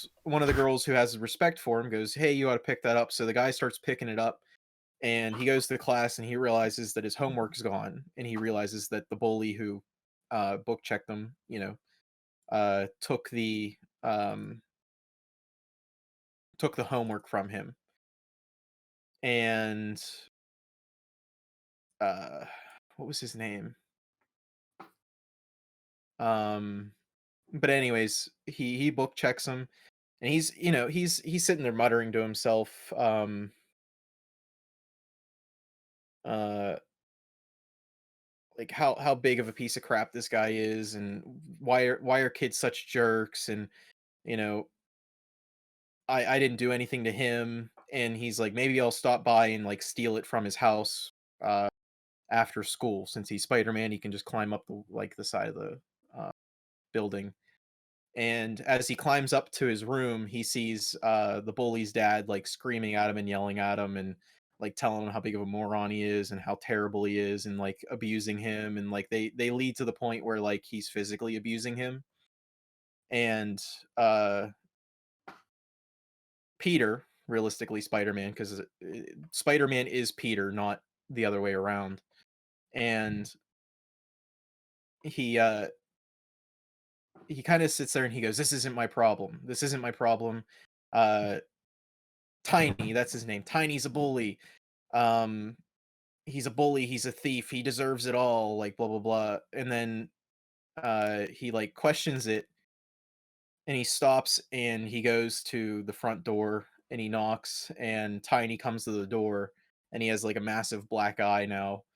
And uh he's surprised to see him, and Parker basically says, um you know, I saw that you swiped my math books, and maybe you need some help because you're having trouble. And then he ends up tutoring Tiny for a while to help him get his dad off of his back and stuff, and help him like stay on the football team and stuff. And it's like, not only is he a hero saving somebody from like a falling building, but he's also like a hero for like everybody else as well. He kind of like learns from, in a way he learns from Uncle Ben. Like with true power, or you know, with power comes responsibility. And with this is his power, and he's taken responsibility to, okay, I'm smarter than him and I can help him, so I'm going to help him. Um and that's kind of how I like to phrase it, is for this moment it's more just like with his power comes this responsibility of him, you know, taking the extra step and the extra mile to really help out somebody who's truly in need. And I think it was Spider-Man 801, right whenever they ended the Amazing Spider-Man series to reboot it. What, 2018 area, 2019. 801 was like the final comic, and they do a few stories, and I think one of them was very interesting, which was just some regular guy. He was talking you go through like this story of him, and he's like divorced, he's going to pick up his daughter. um he's trying to quit smoking, and blah blah blah, and his father is in the hospital. And or no, his this is before, or no, this wasn't that one. This one he wasn't divorced in. His wife's in the hospital giving birth, and he stopped to get a pack of cigarettes because he has a cigarette addiction, a nicotine addiction, really. And whenever he stops, it ends up getting robbed, and Spider-Man, just jumped in and saved the day and said something along the lines of like, you really shouldn't smoke. It's not good for you. And it kind of turned a new leaf for him, and he was like, wow, like you're kind of right. And he ended up like talking to him a little bit more and like walking down the street with him and stuff. Well, a few years later, he ends up saving his daughter, and everybody's like cheering him on and stuff. And his daughter says, I don't know why everybody cheers about Spider-Man. He's not really a hero. Like Iron Man's a bigger hero. He saves the world every time the world needs saving. And the guy goes, Spider-Man might not save the world every time like Iron Man, but he saves a world every single day.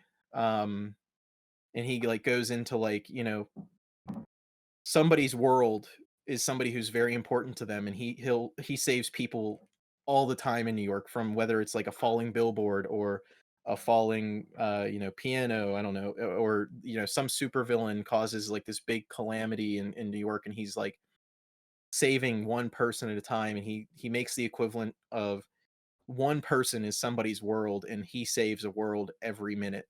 And I really like that, because it's like it brings on like a new human element to Spider-Man, where it's like not only is he, like in the case of like Iron Man or Batman, it's more just I'm doing this for the greater good, or I'm in the case of Batman, he's more of an anti-hero, so it's more like what follows his code of what is right. And with Spider-Man, it's more just whatever I can do to help one person is what I'm going to do to help one person. And if that means, saving them from Electro or tutoring him in math, that's what I'm going to do to make sure that everybody has a good life. Well, it's So, like in Civil War, whenever Iron Man and Spider-Man meet for the first time, he's like, "Are you this like Spider Boy?" And he's like, "Spider-Man," and he's like, what's your like thing? Like, what's your thing?" Pretty much like what makes you do what you want to do, and he just says he always wants to look out for the little guy, you know. yeah. That is like And where his character is. and there's another story arc. I don't remember when it is, but it's there. Well, there's a few of them, and it's like Spider-Man goes into the hospital like a Make-A-Wish kind of thing. Um, but they start off the comic. You don't know it's in the hospital. He's running around with another like tiny Spider-Man saving the day, and they cut away to him going, "Okay, I think we need to head home for the day."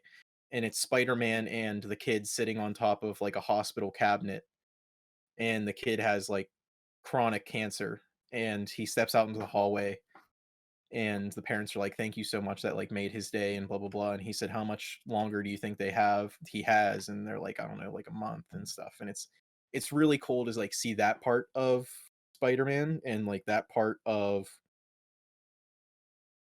what kind of a hero he is. Because I don't think I mean, like, they might have it a few times, but it's constant in the Spider-Man comics, is like the whole I think they said something similar to it in the animated Spider-Man, which was, um, you know, just because he wears the mask doesn't mean that you can't be Spider-Man as well. Like the whole idea is like do a good turn daily, basically. Like try to be somebody just a little bit better than somebody else, or do something right for somebody. And that's what I really like about Spider-Man. Yeah, I mean it's I think in the games, it was pretty much like we are Spider-Man. Not like in the games, but like it's kind of like that general like code of like Yeah. Yeah. Like it was kind of like that's why I like the even though they were kind of making the Stan Lee thing like, oh, no returns. I did like the idea of it'll grow on you, because Spider-Man wasn't the perfect hero whenever he started out. Really, I mean, he was doing everything he could, but he was like a nobody. He couldn't do everything properly. Everybody thought that he was doing everything wrong because, a building would blow up even though he stopped the villain, saved everybody from the building, but the building still blew up. So, um, it was kind of like you'll grow into it is like the big thing. And I mean, I'm not going to say anything, but multiple times throughout Marvel history, he's known as the greatest hero of all time. Captain America says that he's the best out of all of us, and in the future, in 2099, he's regarded as the best hero of all time. So all I'm saying is, in the Marvel universe, technically, he's the greatest hero of all time. Well, since they I'd have agree. they have two of the front runners out now, so doors wide open for applicants. But yeah, Colin, I think you could say the journey of Spider-Man probably the best of all of us. So we thank you for your TED Talk. Yeah. It's definitely, I think, it's just a general, I think, like opinion is that Spider-Man is top tier in Marvel. Yeah. I think if people like, I'm not saying you have to read everything, but there's some good ones like Spider-Man 801, and I don't remember Spider-Man The Untold Tales of Spider-Man #2 from 95. That's the one where he bullies, or he tutors the bully Tiny. Like there's some gems. There's one about 9/11, which you really get to, because I think the cool thing is the writers didn't really write like their perspective on it. They wrote as if it was Spider-Man talking about it instead of just like their 2 cents on it, which I really liked. So I think if people like saw those, I think Spider-Man would go up in a lot of people's lists. I'm sure. But to take it from to transition to the other side of the superhero franchise worlds, we have Zach, who is going to give us his #1 pick. Well, ladies and gentlemen, my #1 pick is the Batman. What? I love Batman so much. I in like the same kind of camp as Matt. Really started to like. Actually, I hated Batman up until I played the Arkham games. I never really thought too much of him, and it was the games that made me interested in him, and then got me to look more and to read more about him. I love his like just general sheer perseverance through everything he does. He is arguably the like weakest hero in the Justice League, yet he is one of the most respected and praised by the Justice League for his ability to not have any powers, but through his like brain, through the work he's done and his detective skills and all that, he can still like perform just as well, if not better, than a lot of these superpowered heroes in the Justice League. I love his whole mission, like his ideology that like this bad thing happened to me, but rather than turning to like drugs or alcohol or women, because he obviously had the funds to do all those things, he dedicated himself into becoming a machine that can prevent what happened to him from happening to another little kid out there. And then on top of like the work he does, like kind of how Colin was talking about with Spider-Man, he has multiple charities set up through like as Bruce Wayne, and like doing like various like public projects and philanthropic things through like his money in his Bruce Wayne persona, and then at night his Batman persona. I also love how he doesn't get held back by anything. Like he's consistently pushing himself. And a lot of times it's a common theme that he pushes himself too far, to the point that he gets very, he just deteriorates himself or puts himself in a worse position because of it, which it acts as kind of his strength, but also his flaw. Um, I love how ready he is to sacrifice himself in order to save the people or save Gotham or anything like that. There's a really cool story arc where he's trying to stop a plane from coming down into like the Gotham harbor, and he ended up getting on top of it. He's like holding the, I don't know, the propeller, not the propellers, the, I don't know, whatever makes planes like turn and stuff, on the wings. he has like a grapple hooked up to that, and he's like steering the plane, and he like tells Alfred, he's like, I need help. Like I need Superman. I need someone who can like pick this thing up and like do it, because he can land it on his own for sure. But like he's once that plane hits the water, he's like going right off the plane. And nobody can help him. Like everyone's off world or doing something else, and he has like this like kind of monologue of, he's like, you know what? Then if this is what it is, this is what it is. Like I'm gonna die saving my city because this is my city to save.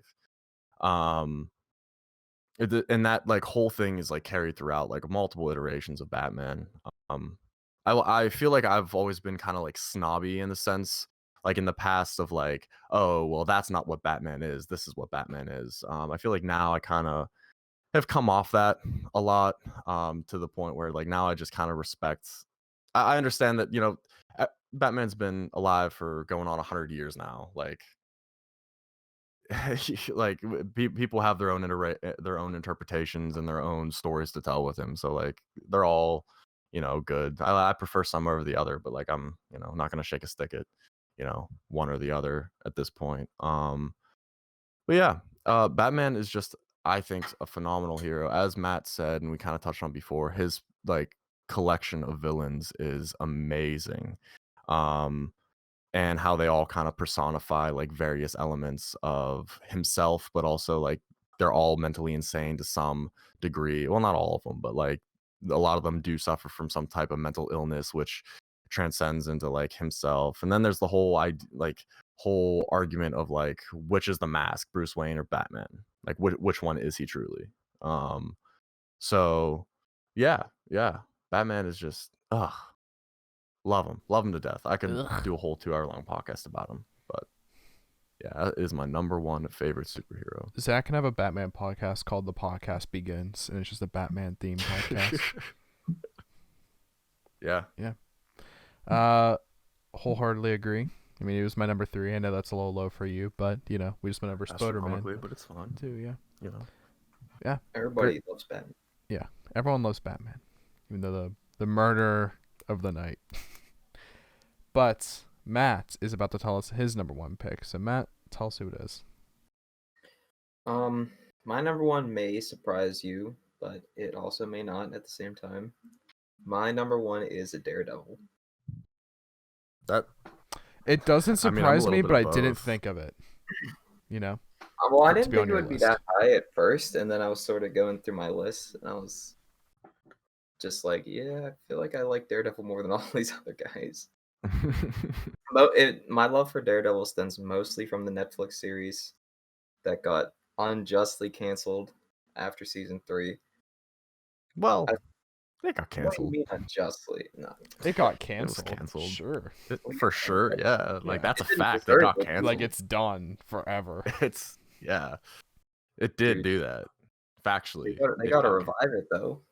I think bar guess for it doesn't do bar, pound for pound is probably like one of the best representations of a superhero on screen that I've seen.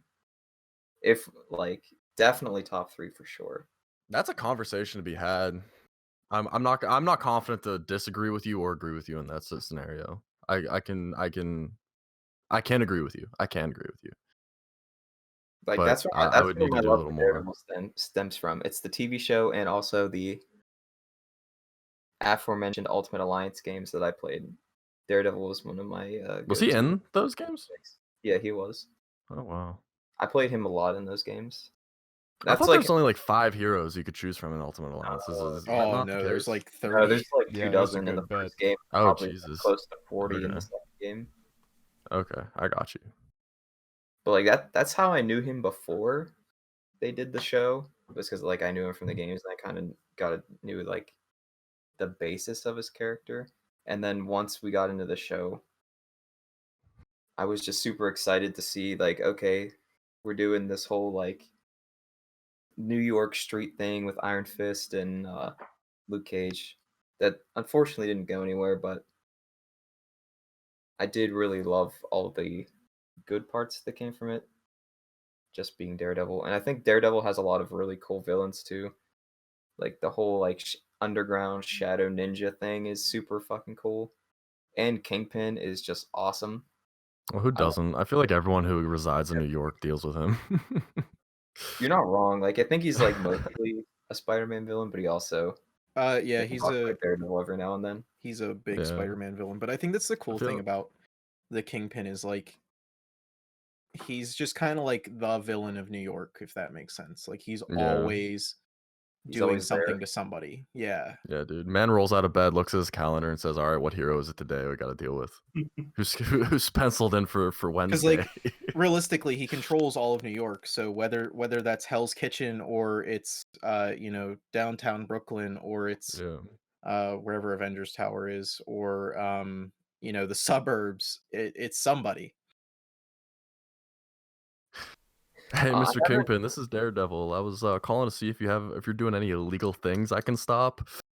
Listen, Daredevil, I got Spider-Man on the clock for today, and then I'm dealing with Thor tomorrow, or Doctor Strange tomorrow. I can maybe squeeze you in on Wednesday, but it's gonna be Well, it tight. gets even better because in season 3, when Kingpin gets out of jail, he visits him as Matt Murdock.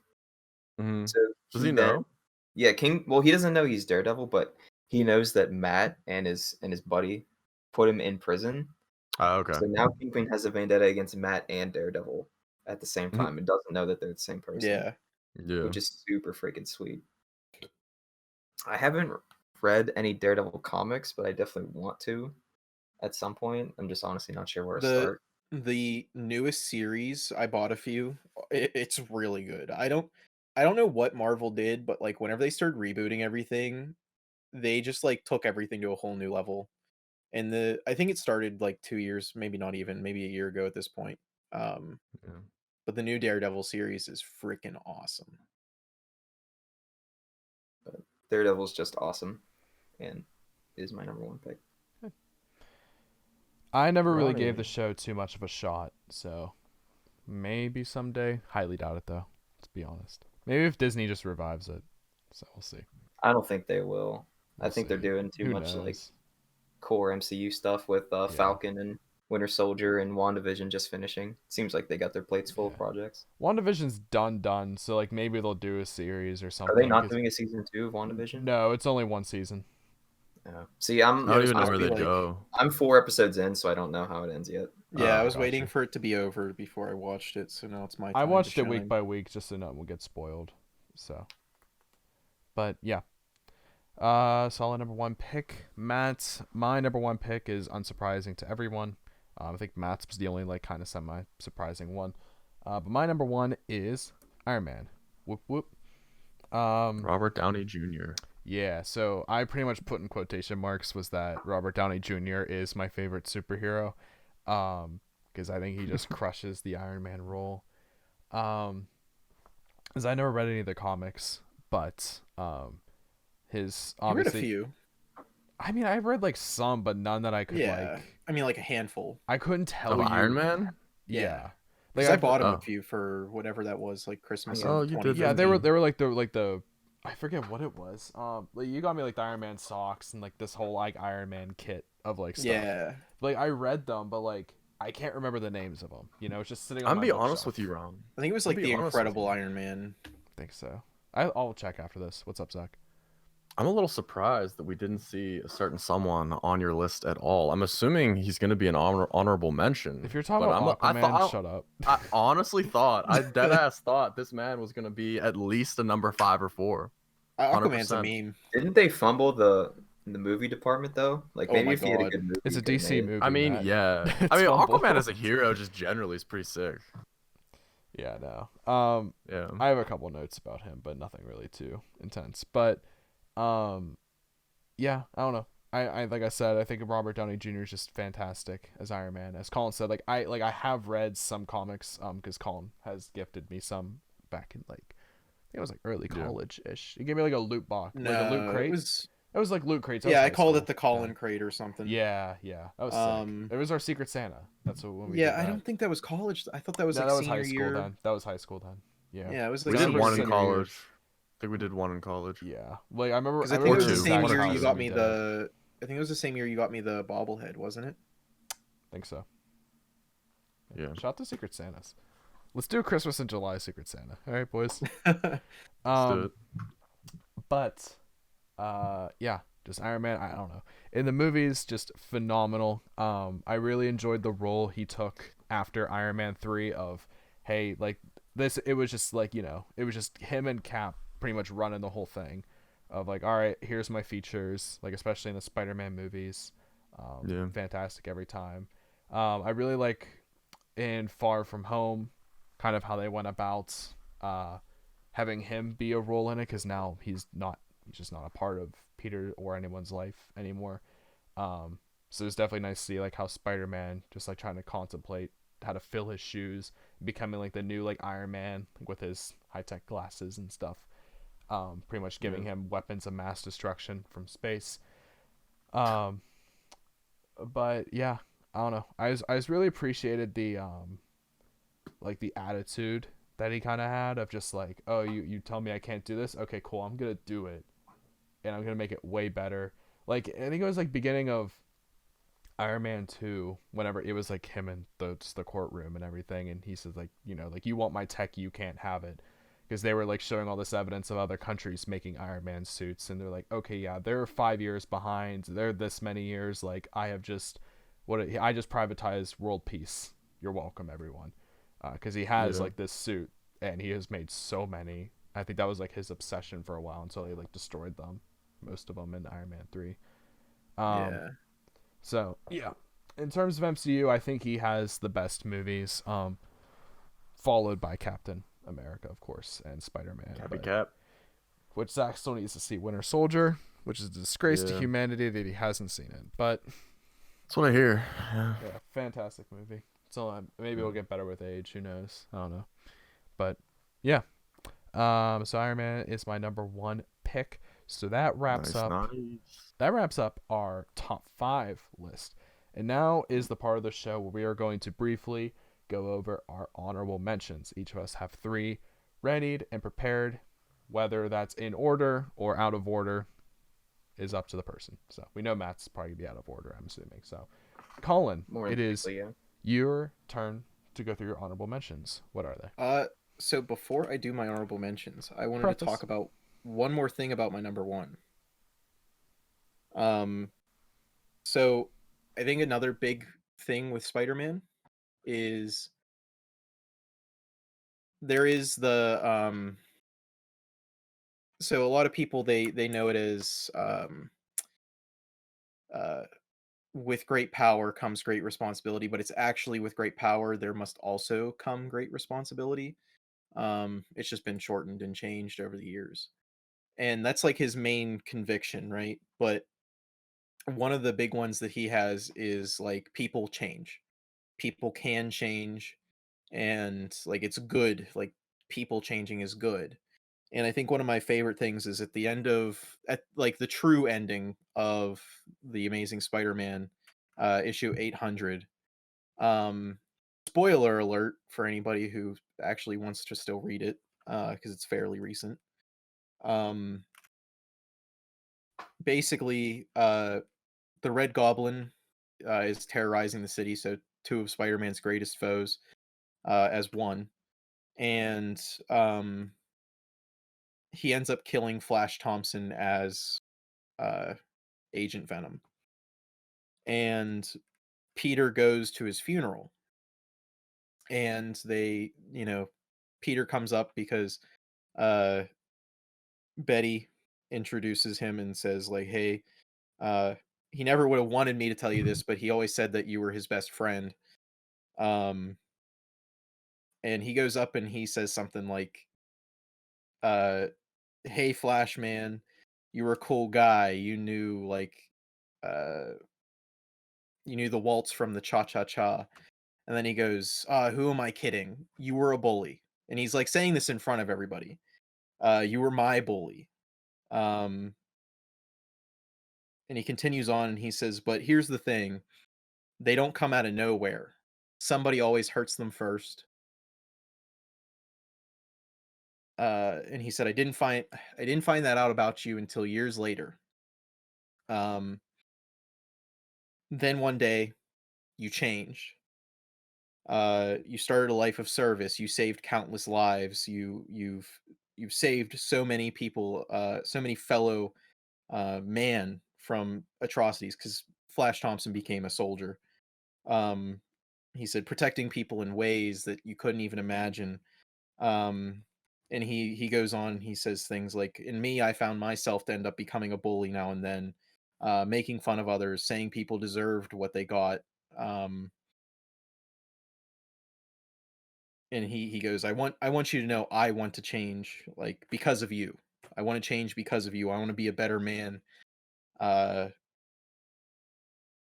and he like kind of does this whole thing where he looks up and he goes, I hope you can be proud of me.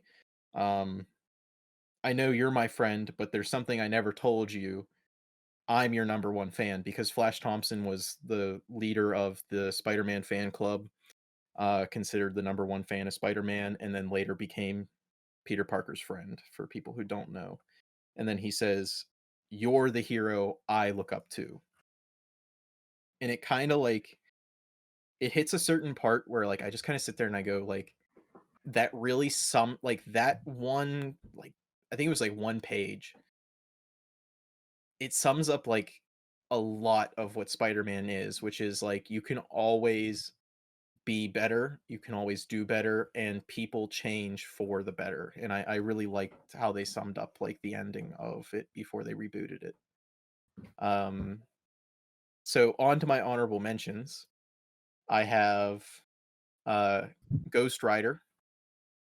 Um, I liked some of the original ones, but I really liked what was that? 2013? I I think think it was so. It 2013 was around that whenever, time. well, it was whenever they introduced Robbie Reyes as the next Ghost Rider. Um I forgot. I just know my stepdad really liked the movie back in the day. I don't know how uh earlier it was or whatever. um but There were Robbie two of them. Reyes was a I think he was a Mexican, because I think it starts off in Mexico. I don't But know. they introduce him, and he's probably my favorite Ghost Rider at this point. He has a 1969 Dodge Charger that turns into like kind of like how the Ghost Rider motorcycle turns into like the Hell cycle. It turns into this beastly, gnarly looking like Dodge Charger, and it is so cool. I wish that they would have put more of him into the Hulk's TV show, because they had him for a few episodes, and oh my god, was it awesome. Um, I really like the idea of the Spirit of Vengeance, and I like how like powerful he is. Um, so he's one of my honorable mentions. And then I have Batman Beyond, specifically. Um, Terry. Mainly like, I mean, that theme song is pretty awesome. Yeah. Um, so Batman Beyond was a lot of fun, because I think it was like, I think it was more the creativeness that the writers had, which was like, we'll take, instead of like the Joker, we'll have the Joker gang, and like they made everything in the future, and everything was like,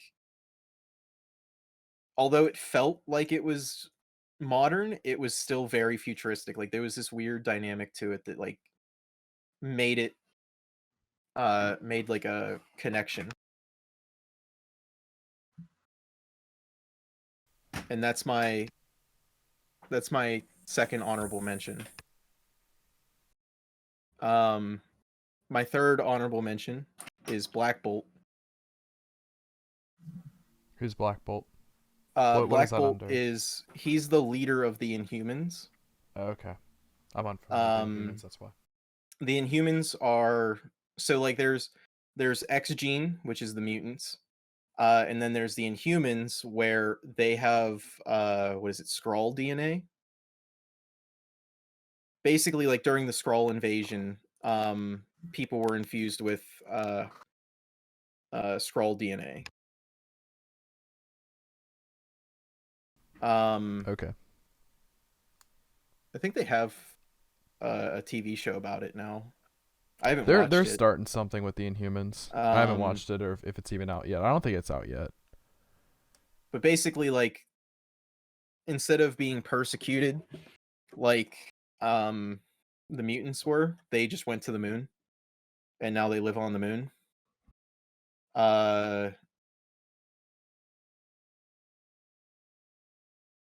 So Black Bolt is the guy who, he's a very powerful superhero.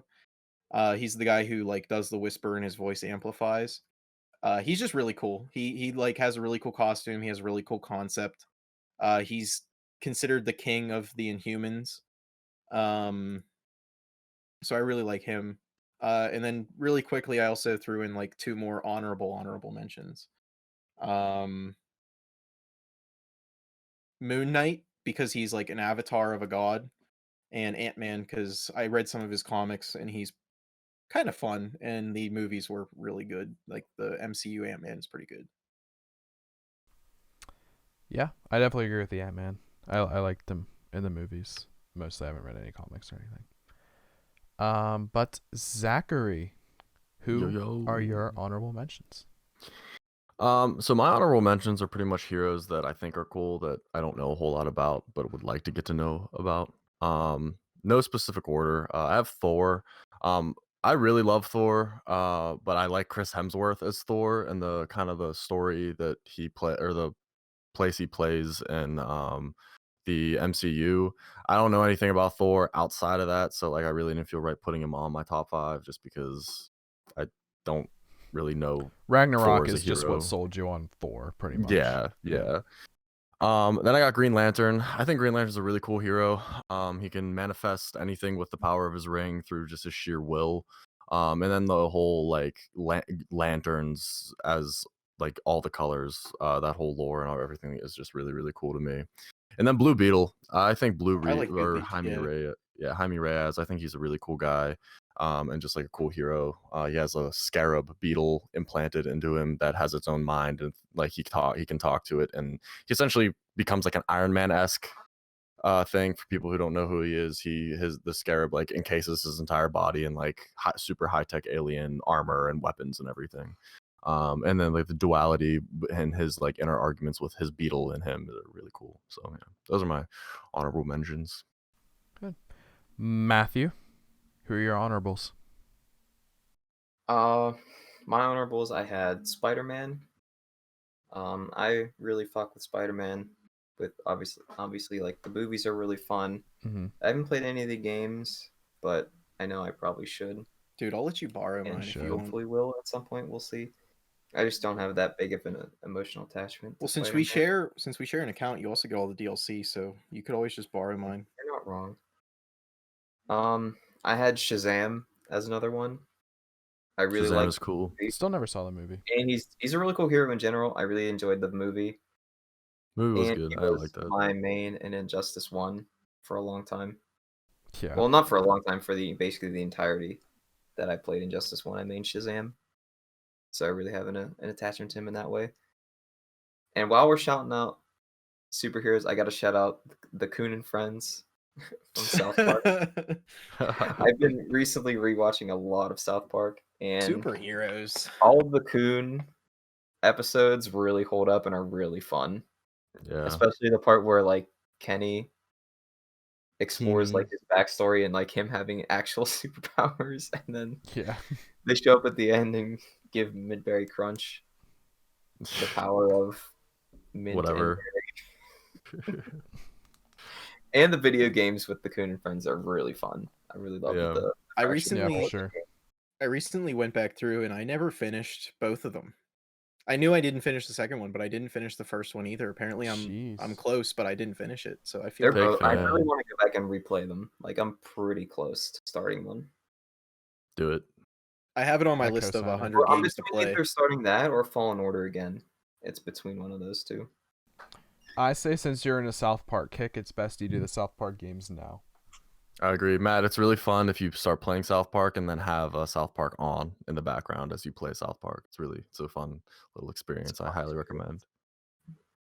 Might have They to get also on. have, for those of you who don't know, they have the vaccination special out for South Park. I saw that. Yes, that I was haven't on watched Wednesday. it yet. Have you seen it, Zach?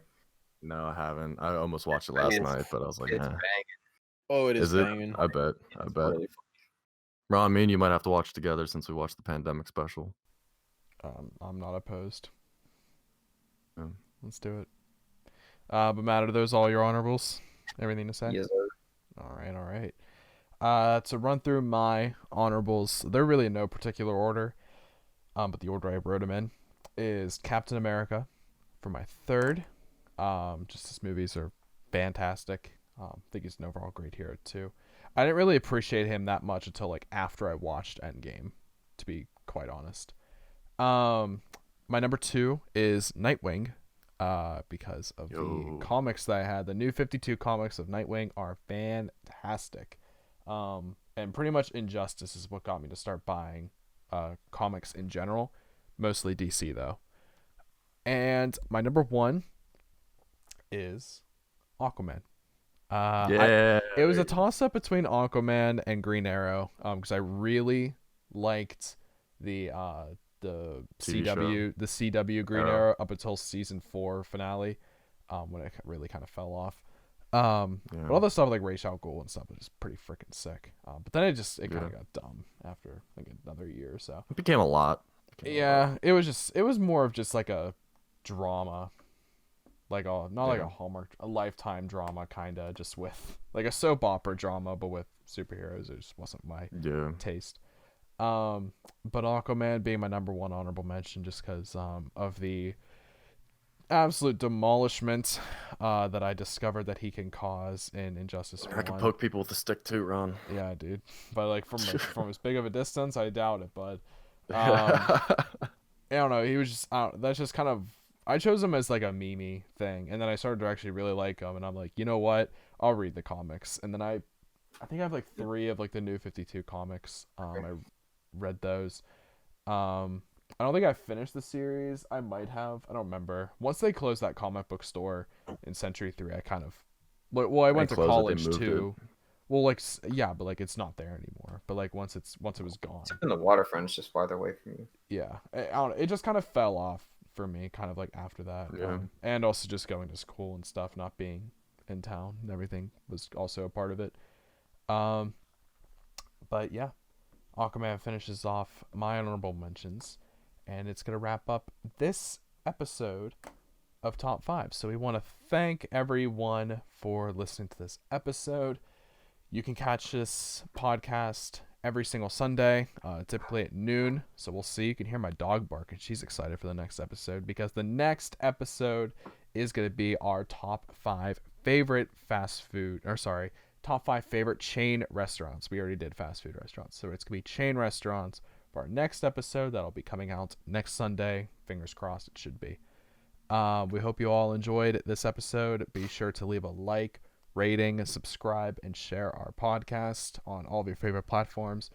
If you enjoy hearing myself and Zach's voice, you can always look up the PS Ponies podcast, where we once a week, every week, we go over the latest and greatest video game news that has pretty much hit every other platform, but we decided to accumulate and talk about the information to you as well, the viewer. And if you like hearing my voice, you can always give me a call at here's my phone number. Insert phone number. Drop your PSN ID in the chat, or your Steam address, or Discord, whatever. Yeah, put it in the comments. Maybe we'll pick one of you and play.